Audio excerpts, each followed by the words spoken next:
the Viva Engage Festival for 2025. Dan, Chris and Chris, are you there? We are here. Yes, amazing. So what we're going to do is going to get Dan to take over. Dan is going to share his screen, and I'm just handing over to Dan. So with great pleasure, Dan, Chris and Chris from Nuveen, and they're going to share their incredible story. Thanks, Dan. Thank you. Appreciate it for being here, and thank you everybody for coming. And hopefully we can, by the time this presentation is over, leave you with some real actionable things you can do, especially for those that are still trying to get adoption going, drive operational excellence with Engage, or even just get leadership buy-in. We've got it all covered here. So before we dive into the specifics, just a quick intro for us. We're gonna have three presenters as mentioned. Chris Dickey on our team, Chris Martin and myself, each of us having different roles here: adoption, operations, and strategy. We're from Nuveen, part of TIA, largest nonprofit retirement provider in the US.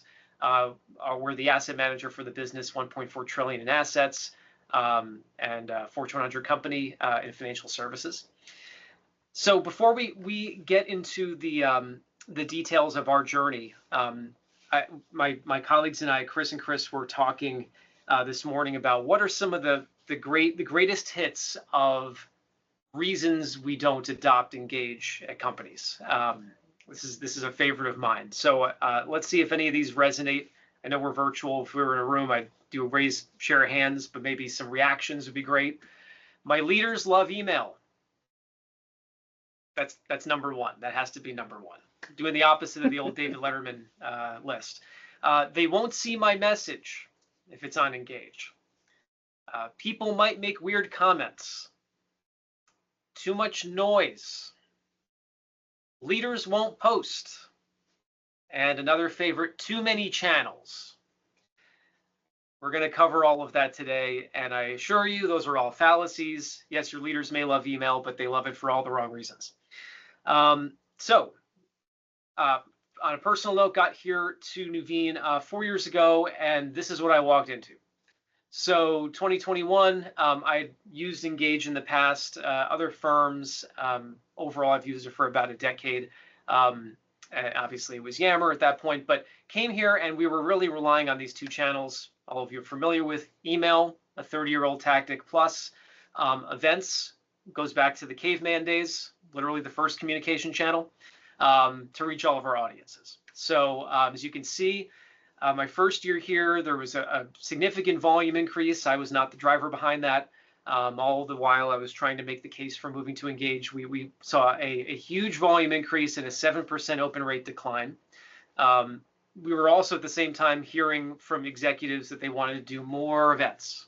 The problem with that is twofold. One, of course, is there's only so much time in a communicator's day. And number two, everyone wants to go home at the end of the day and they don't need more email and they don't need more events necessarily to add on to all of the other layers of town halls they have, especially in large organizations.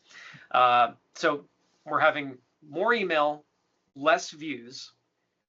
We have more events, still not reaching in a large organization, even a small percentage of employees.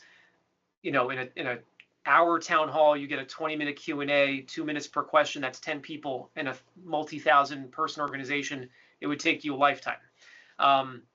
So ultimately, made the case that this really wasn't the way to go. So where do we go from here? Well, not going to boil the ocean. Let's start with a pilot. And this is probably the most important thing in my section that we're going to talk about is this pilot. So we initiated a pilot lower in the organization as a case study. We did what I call kind of a teapot. It was a global organization, but about 500 people. So we were able to evaluate as a mirror of the larger organization. You know, focus on the platform. You know, for those of you that are on the Microsoft platform on 365, you know, we already have the platform, so it's not like there's an additional cost. It's usually one of the first things leaders ask. There really isn't a downside because we're doing it in a small teapot here, and we're emphasizing it in a more serious note. And this is, you know, obviously, you know, when we were using the Yammer branding, there were more questions than there are now, but kind of emphasizing this is not Facebook. we're already doing a lot of LinkedIn posts for our leaders. This is just the internal counterpart to LinkedIn. Microsoft owns both. It's kind of all connected. So really focusing on the business aspect of it. And then really leveraging those LinkedIn posts as our starting point, which we had already been doing those. The way we started, particularly for the pilot, we got the business leader out there saying kind of what I call my last email. This is my last email. We're going to now be communicating here and then follow up with the first post. Ultimately, the pilot wound up outperforming email. As I showed on the last slide, we had about 50% reach on most of our emails. This pilot showed 87%, and not surprising given the makeup of our organization, as you can see in the bottom. So going from there, we got the buy-in, we made the case, and we launched to the larger organization. So I won't go through all the information here, but you can see the stats speak for themselves. By starting with that pilot, proving out in a low-risk environment, this can work, breaking the skeptics, and then going on to the larger group and scaling it there.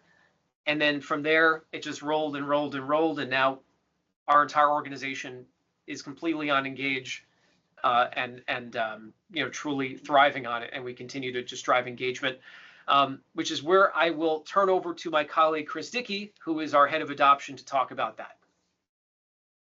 Thank you, Dan. So I'm going to talk about how you go from having like a thriving all company space to having thriving communities across the whole organization. So the biggest difference there is that you will lose a little bit of control, and you'll likely have to build some new connections within the business to, manage your own capacity to get this done, but also help other people manage it on their own. So I was brought in 2 years ago to go from having the all company groups to having groups all over the company. So, and a lot of what I'll talk about here is if you've ever dipped into any kind of change management in your career, it might sound familiar, kind of like the ADKAR method. So I've kind of leaned on a little bit of that, but not too much because I think ADKAR is a little too rigid, but I kind of put my own spin on it. So the way I did it is literally the first thing I did was I had about like 7 business areas that I was tasked to get live on Engage. So that was a pretty open-ended goal. When I had my interview with Dan, that's kind of what he told me. And that was just when I was brought in, that was what I was tasked to do. So the first thing I did was literally just put a scorecard together of all those groups. And I gave everybody a point based on if they had a connected business partner, who I could rely on to get me stuff, who had a leadership team was actually open to the change. A group that had existing communications that could easily be ported over to Engage. It's kind of like make it easy for everybody.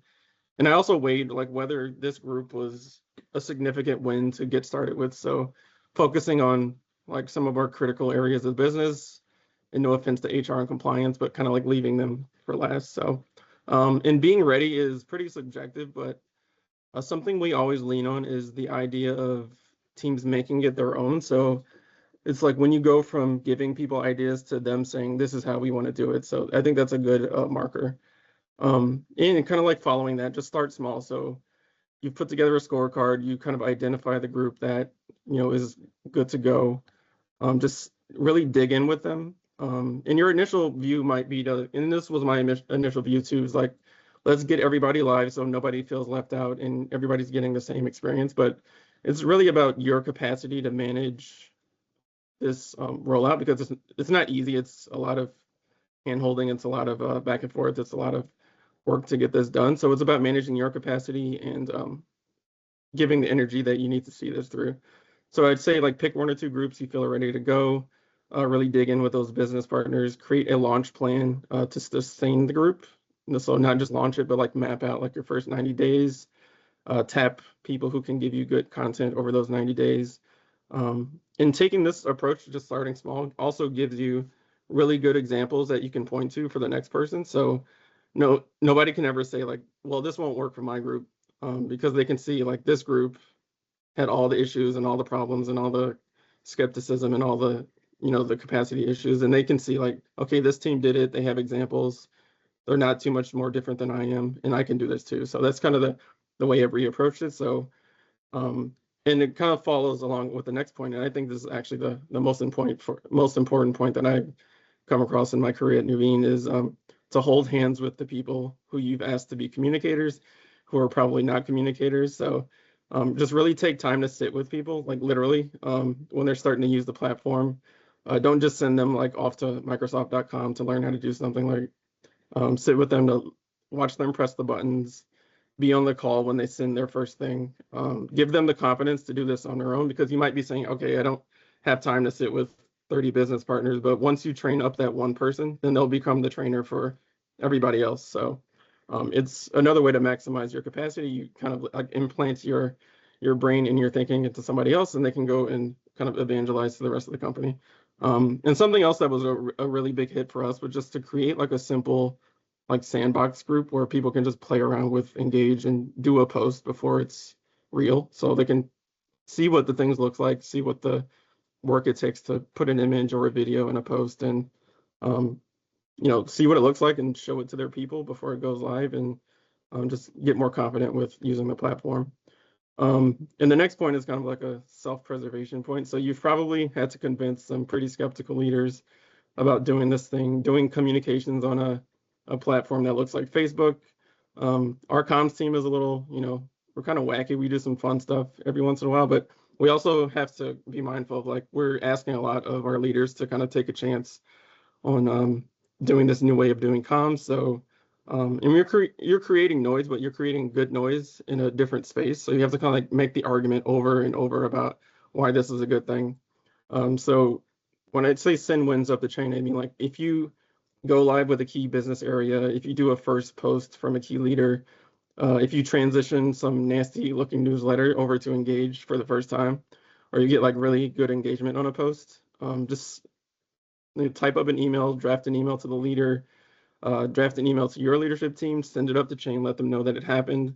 You probably won't hear anything from them, but maybe a few months later, you might pass your director in the hall and they'll just like casually say like, you guys are doing some cool stuff and Engage, and kind of just fist bump and walk away with that. But it's kind of like an over time, you just got to keep reinforcing that this was a good choice, because they're not going to be like checking in with you every day of what you guys are doing on Engage. But when you can really send those wins up the chain, you can kind of like reinforce that they made a good choice, they made a good bet, and it's working out within the business. Yeah, and the last point, play the long game. Don't go into this thinking that you're going to try it out, see what happens, and then maybe go back to the way things were. You kind of have to be, more than anybody else, you have to be relentless in believing that this is how you're going to do communications forever. And when you're in a meeting with some of your business partners about something, unrelated, they need to know that when they see your face, you're going to ask them like, are you guys ready to go and Engage? What's the conversation like? Have you been talking to your leaders? And also don't box yourself in with like very short term metrics about like how many likes or comments you're going to get on a post. Use those first 90 days to like baseline, like what is the vibe with the team that I'm working on. So like I work with I won't call them frontline because it has like other connotations, but they're a team that's like very heads down. They're like traders, day traders. So I kind of treat them like a frontline organization. So when I put something out, I don't expect, lots of likes and comments, but I do see the views, so it's getting to them. But I don't expect folks like that to be like liking and commenting and chatting. But if there is something big and it's like a nice org announcement or a retirement announcement, they will pop on and say some stuff. So there's like a little proof of life there, but you kind of have to balance this thing. It's like, think about it as social media. Like there's companies with millions of followers on Twitter or formal Twitter, and they'll post something and they'll get like 6 likes. How is this happening? But if they post something cool, like a story about a dog or something, that's like immediate, like 1 million likes. So you have kind of like weigh the content. Like you're posting about business, but if you're having fun with it, you can expect a little bit more engagement.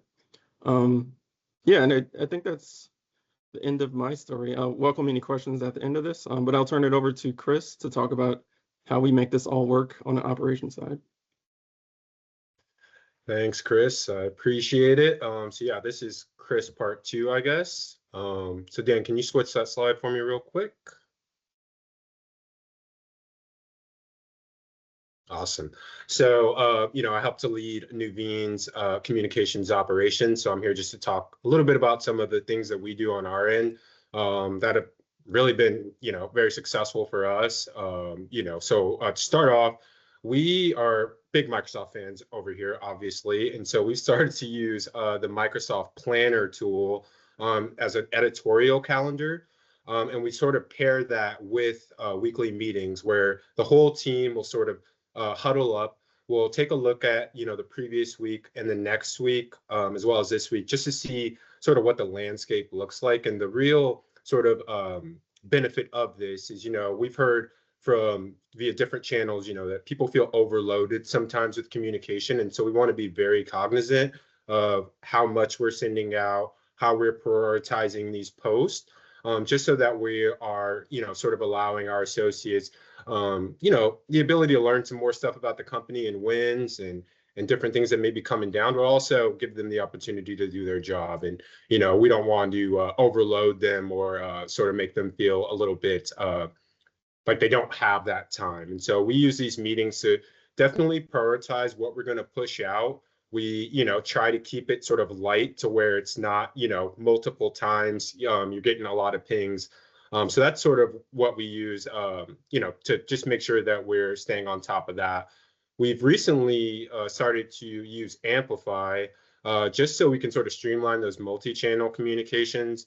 If you're not familiar, Amplify allows you to push out to Engage, Teams, Outlook, and SharePoint. So it really gives us the ability to sort of meet associates where they're at and meet them on the channel that they're at. And, essentially through Amplify, it's one click and you can basically hit associates on 4 different channels.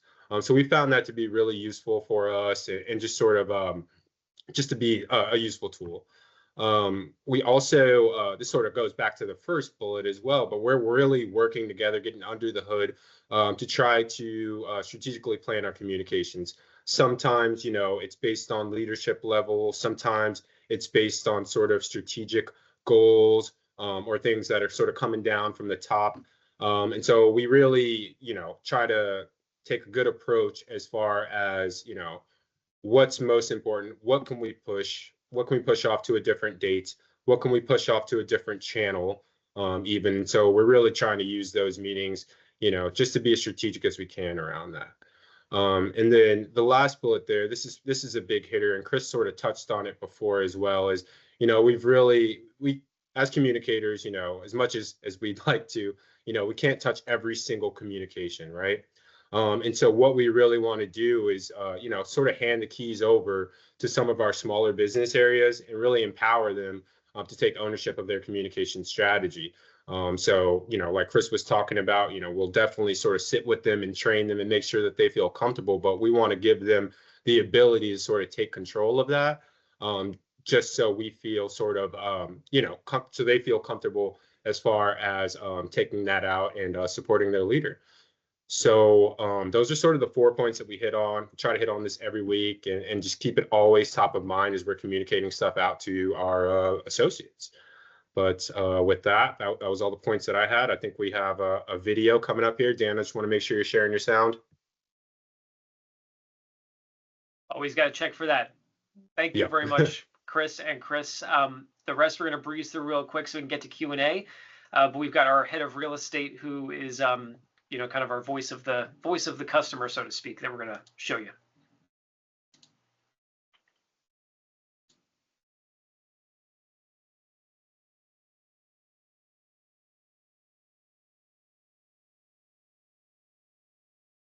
Dan, there's no audio here at our end. Yeah, I can't hear it. All right, let me reshare. Hang on. The classic share audio thing. Hang on.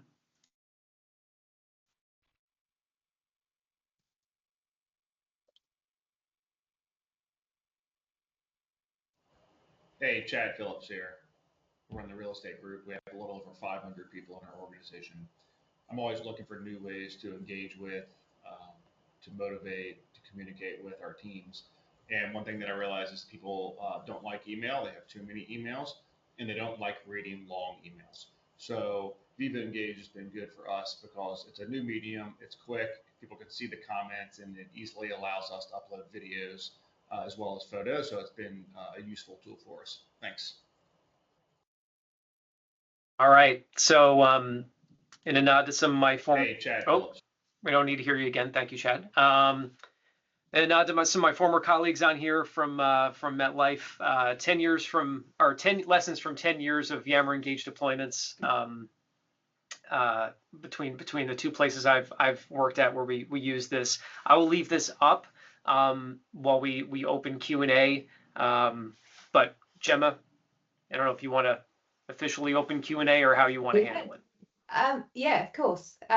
We do have some questions. Like, just thank you, and I'm just watching the chat, like the community that we've built, and everybody seems to know each other, which is incredible. So I love that we can host this event and invite you all to join. So Ty from the Home Depot, can you give some examples of how you're helping non-coms own their content in their communities? That's probably maybe Chris or Chris. Is that something that you could answer? So how non-coms people? Yeah, I can start. Mhm.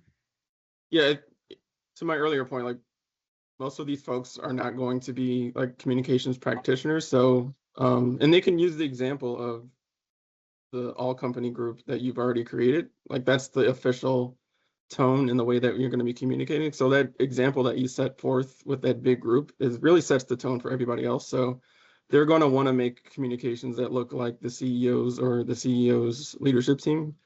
So the way you write those early posts and the way that you position the community and the platform and the tone of the platform will really set the tone for everybody else. So if you're writing really long posts, which you shouldn't do, everybody else is going to do that. If you're writing short, snappy, easy to consume posts, and that's what the rest of the platform is going to look like. And the Engage itself, like it feels like social media. And if you're a good social media practitioner, you're not going to be like writing long screeds either. So I think, just in the early days, set a really good example with your CEO level or all company level community, and then that will kind of flow from there about like how to do communications. And also to the point about holding hands, everything won't look good or look right the first time, but once you get people on it, you can kind of like work with them to, beef things up or take a different approach with things over time. So it won't be perfect to start, but eventually you'll make communicators out of